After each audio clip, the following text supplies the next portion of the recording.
छत्रपती संभाजीनगर जिल्ह्यातील सिल्लोड तालुक्यातील घाटनांद्रासह परिसरामध्ये गेल्या आठवड्याभरापासून कडाक्याची थंडी पडत असून वातावरणामध्ये गारठा निर्माण झाला आहे। यामुळे या थंडीपासून बचाव करण्यासाठी नागरिक शेकोटीचा आधार घेत आहेत। वातावरणाच्या लहरीपणामुळे आणि सतत राहत असलेल्या ढगाळ वातावरणामुळे काही दिवस थंडी गायब झाली होती। त्यामुळे वातावरणामध्ये उष्णता निर्माण झाली होती। आता वातावरणामध्ये बदल झाला असून कडाक्याची थंडी पडायला सुरुवात झाली आहे। तसंच सायंकाळनंतर रस्त्यावरील पादचाऱ्यांची वर्दळही या थंडीमुळे कमी झाली असून सायंकाळी 7 वाजेनंतर नागरिक घराबाहेर पडणं नापसंत करत असल्यानं रस्ते हे निर्मनुष्य आणि सामसूम होत आहेत। थंडीच्या प्रमाणात दिवसेंदिवस वाढ होत असून लहान मुलं वृद्ध मंडळींना या थंडीचा मोठ्या प्रमाणावर त्रास होतोय।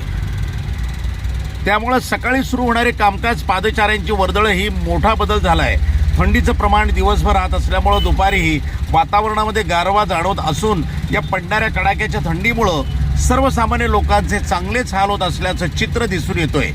यामुळे आला हिवाळा, नागरिकांनी आपले आरोग्य सांभाळा असं आवाहन आरोग्य विभागाच्या वतीनं करण्यात आलं आहे।